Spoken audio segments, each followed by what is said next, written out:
every day feels just like heaven. Wifey, you mean the world to me.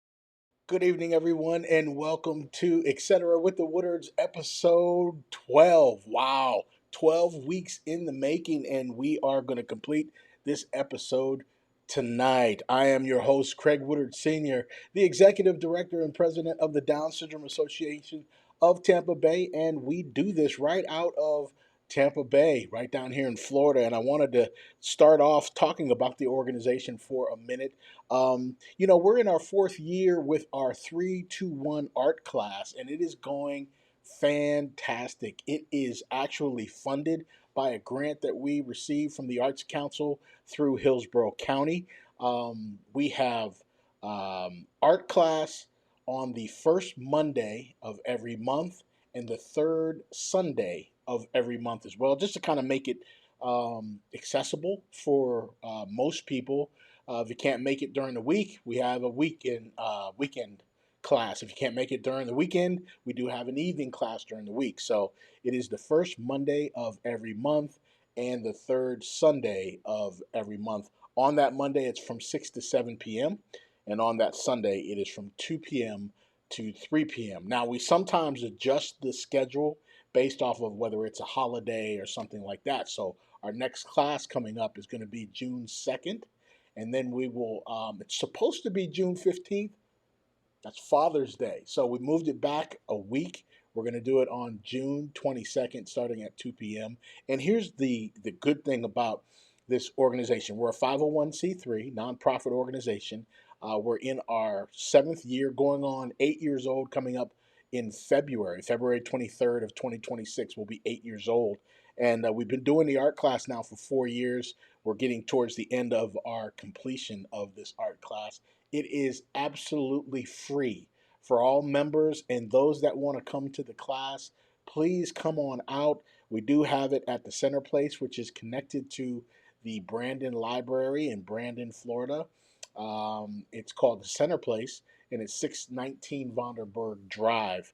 Now, here's what we have done for the last couple of years. Not only are these individuals, these students coming and expressing themselves artistically, we also have free speech and occupational therapy as well. And I tell you what, brilliant therapist that I have on board, Carrie Schumacher. She does a fantastic job, has been in the business for quite some time. And Susan Brendike, she does a great job as well. Love those ladies. They work hard and they're getting a lot of gains out of the students. So it's fantastic to talk with them and to figure out the differences that they see in the improvements with the students year in and year out. And the kids, I hear from the parents, and the parents and the kids just love the class. And I say kids, but we have members, students that come from 2 years old all the way into, I think one of our older students is in her 60s, I believe. So art is art. There's no age on art. And this class is inclusive. We encourage bringing siblings, brothers and sisters, and friends. Come on out. It's totally free. And it's a great deal. It's just a great deal. So again, my thanks to Hillsborough County, to the folks at Center Place that let us use their facilities as well. And I have to say a special thanks to the parents out there that give up the time to bring their students, that fight the traffic and come out and support the Down Syndrome Association of Tampa Bay. We'd be nothing without you. So thank you guys so much for coming out and bringing your kids and young adults to this class. I really want to say thank you, and I cannot stop and move on without thanking our art teacher, Mercedes Anderson. She does a wonderful job, just an incredible job. She's an incredible person. She thinks of some different projects for these students to do, and everyone just loves her. Everyone loves Miss Mercedes. So 3-2-1 art class. If you're in town, if you're visiting, you're on vacation and you want to stop by, first Monday of every month, third Sunday of every month as well. we will have our 3-2-1 art class. And you can check it out on our website, www.dsatb.org. I always post, when the next class is coming up on our Facebook page as well. So you can check us out at 21 Strong Forever. And I put it on my page as well, Craig Woodard Sr. So follow me, and you'll never miss a class. Okay, never miss that information. All right, moving on. I wanted to touch on another breaking story that just actually occurred. Everyone, just going back to November when the election happened. Prior to the election, it was almost a year ago, less than a year ago. Everyone was saying, "Hey, Joe Biden needs to step down." It was after his performance at the first debate with Donald Trump that a lot of people were saying, I don't know, he something seems wrong. And not to say that this has been going on that long, I don't know, but that is when everything shifted and Kamala Harris became the new candidate for the Democratic Party. Everyone was just wondering what was going on with Joe. I know he just made an appearance on The View last week, I believe, a week and a half ago, and he seemed okay. He seemed kind of sharp. But the news is, I'm going to read it here, a statement from the personal office of former President Joe Biden. Last week, President Joe Biden was seen for a new finding of a prostate nodule after experiencing increasing urinary symptoms. On Friday, last Friday, the 16th, he was diagnosed with prostate cancer, characterized by a Gleason score of 9, grade group 5, with metastasis to the bone. So what that means is it's basically spread to the bone. While this represents a more aggressive form of the disease, it's a score of a 9. It goes up to 10, 9 and 10 being the worst, meaning that it has spread. The cancer appears to be hormone sensitive, which allows for effective management. The president and his family are reviewing treatment options with his physicians. So, just our prayers goes out to Joe Biden and his family while he is fighting this horrific disease. Cancer is something that I just have not figured out. We've been trying to fight cancer and cure cancer for years, and it has affected many of my family members as well, including my mother. My mother was diagnosed, I believe, 3 to 4 years ago. She was diagnosed with breast cancer, and she fought it, and she is cured. She is cancer free and doing very well. She had a procedure about 2 weeks ago because her heart was in AFib, totally unrelated to the cancer, but she's been through a lot. And when our parents and people that we look up to get a little older, a lot of these different things happen. Health issues happen, and cancer is obviously one of them. And cancer has struck in the Biden family. So, all jokes aside, so many people have been saying, Sleepy Joe and this and that and everything. Leave him alone. Let him deal with this bigger issue, and say some prayers for President Biden, and hopefully he can fight his way through this thing and be okay. So we will keep you posted if anything else happens. I know this is a very aggressive form and it can spread very quickly. So I'm sure they're going to be making some decisions here fairly quickly as well. And we will keep you posted on everything that occurs with President Biden. Okay. Um, Moving on. Week one of the Diddy trial. Sean Puffy Combs um, got underway last week. They had, 5, 6 days of jury selection, and they got right into it. And the very first witness that testified was his former girlfriend, Cassie Ventura, who is also 8.5 months pregnant right now.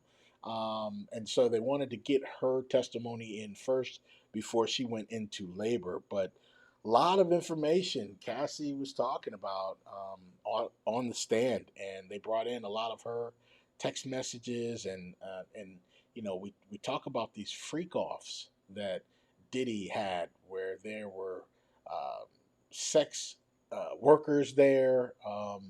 You know, these freak offs, a lot of people have been talking about, and a lot of people have been trying to avoid being related to these things.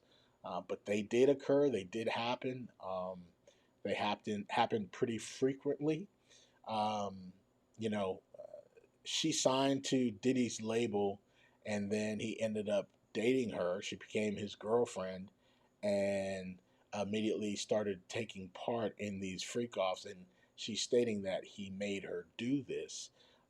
She had a lot of health complications from this. She had a lot of mental complications from this that she was treated for. Um, but just hearing some of the testimony of what went on, um, you know, I don't know how this one's going to go down. A lot of people were talking about it over the last year when this all kind of occurred. He's been in jail, I believe, since September. But I thought that I would have heard a little bit different from Cassie on the stand. Um, I guess my opinion on this, and this is etc. etc. I'm going to give you all the energy, right? I'm going to be fully transparent with you, and I'm going to give you my full conviction, my opinion based off of facts, and I got to look at this how I see this one as well. She made a comment. Let me read this. In the last day of her testimony, that kind of to me a little bit erased some of the things she just complained about. She was on the stand for 4 days. She testified for about 20 hours. And this is what she said on this past Friday. It says, when asked about her feelings for Sean Diddy Combs, Cassie Ventura stated, "I don't hate him.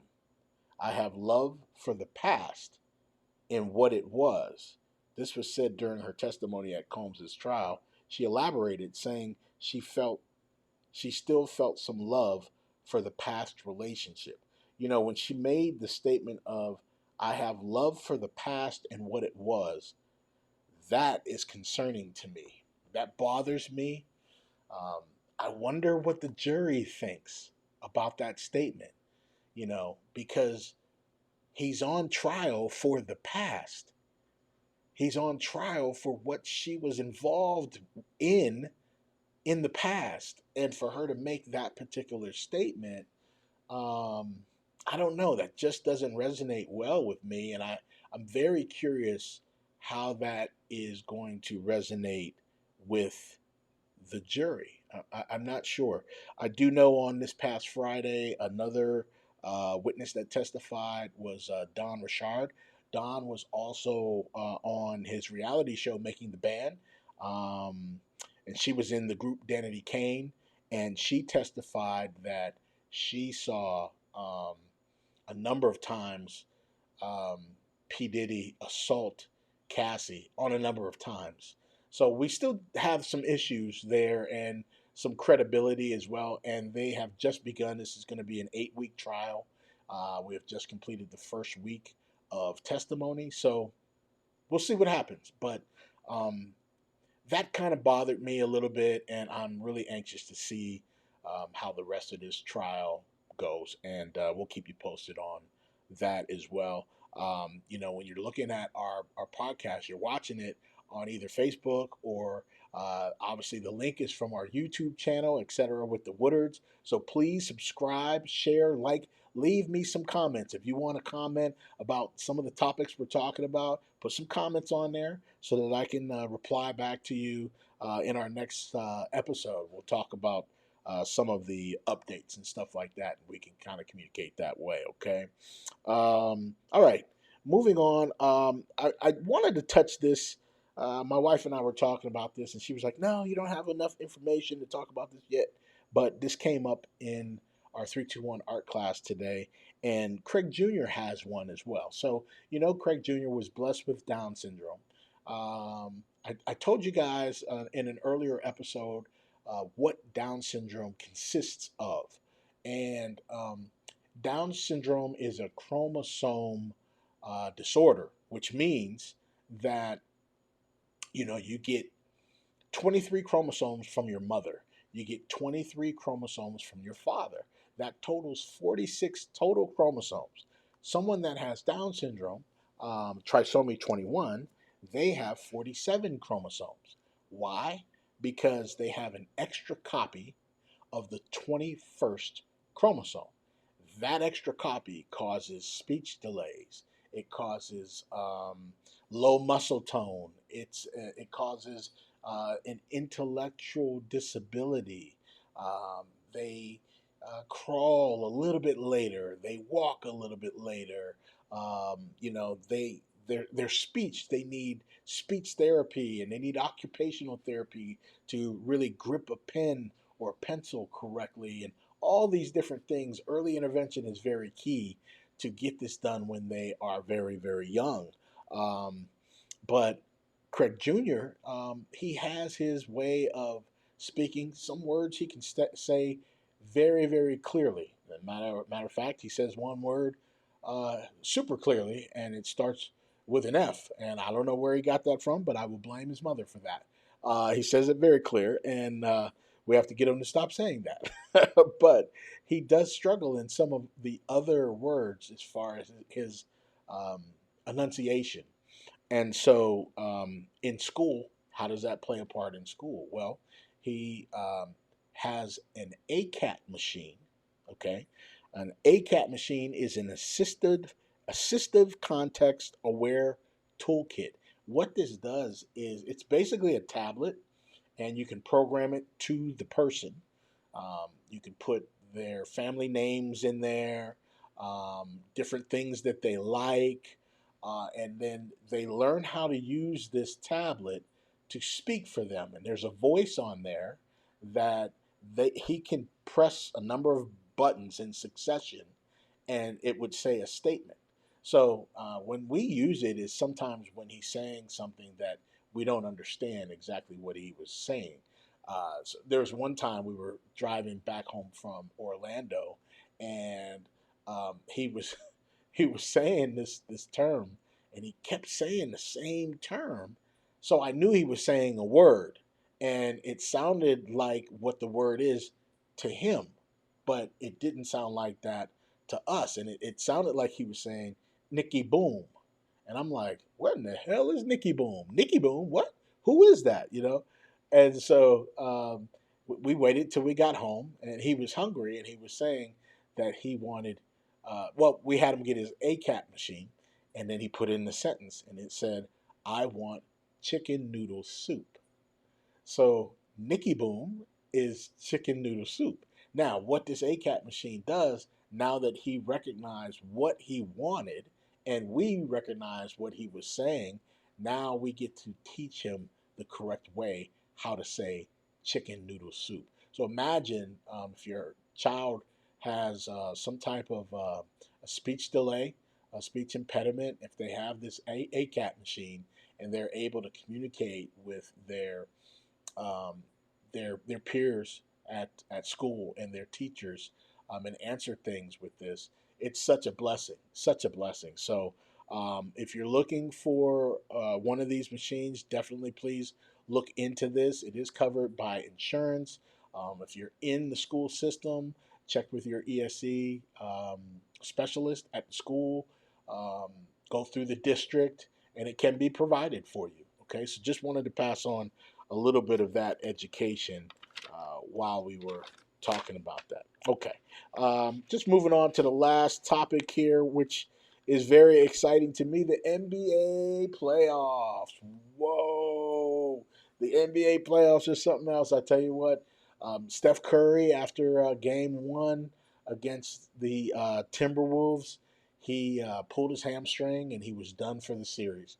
After that happened, they just could not recover. They couldn't recover, and the Timberwolves end up beating the Golden State Warriors to move on to the Eastern Conference Finals. Now, on the other side, there was a great series um, that the Pacers were playing, um, and also the Knicks series was a good series as well.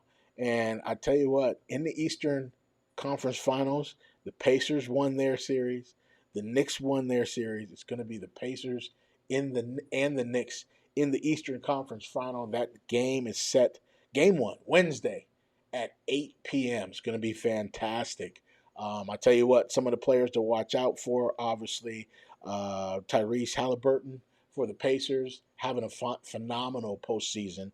And Jalen Brunson, the little guard for the Knicks, former Villanova player. He's fantastic, having a great year.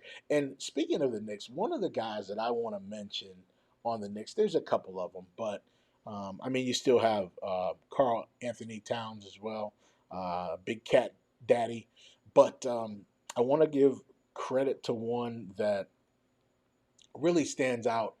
He's such a hustler.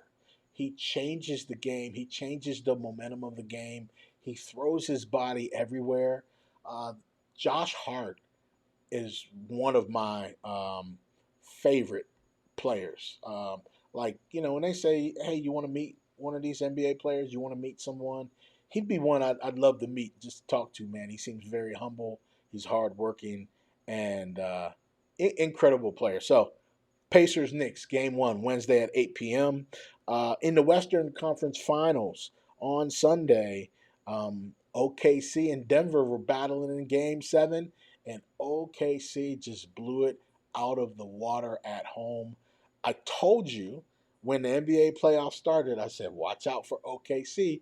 Y'all remember I said that? OKC won game seven. They will take on the Timberwolves in game one Tuesday at 8:30 in the Western Conference Finals. And it's going to be a great series. I'm telling you what, Anthony Edwards for the Timberwolves. This guy is having a great postseason. If he remains healthy, who knows how far these guys could go. And of course, you got Shea Gilgis Alexander, SGA. He's having a great postseason as well. Was an MVP candidate. Um, we'll see how he can rally this team. But OKC, another thing I want to point before I go. The one thing that I do like about OKC is how much of a team environment they have. Um, it doesn't matter who has a great game. The person that is chosen to be interviewed on national TV after the game, Lisa Salters did the interview Sunday after the game with SGA, but the person that is chosen has the entire team standing behind him. The entire team is standing there because even in the post game, during the interviews, they're still a team. The guys got their arm around them, and just the support. I think it's awesome. I think it's really cool. So it would be good to see OKC take this series and go to the NBA Finals. But whoever you get in the NBA Finals is going to be a great finals. But these two Eastern Conference Finals and Western Conference Finals series are going to be incredible to watch. That's all I got for you tonight, man. That's all I got. Hopefully, we'll have some good content to talk about next week. Um, so please follow us on our YouTube channel at the Woodards, etc. Etcetera with the Woodards, rather. You can subscribe, share, like, comment. You can catch us on Facebook. You can catch this on LinkedIn, on Instagram. We would really appreciate you commenting and then passing it on and telling some people, hey, man, check out this show. So, loving this podcast, man. All right. I'm out of here. For Christine Woodard, I'm Craig Woodard. Enjoy your night.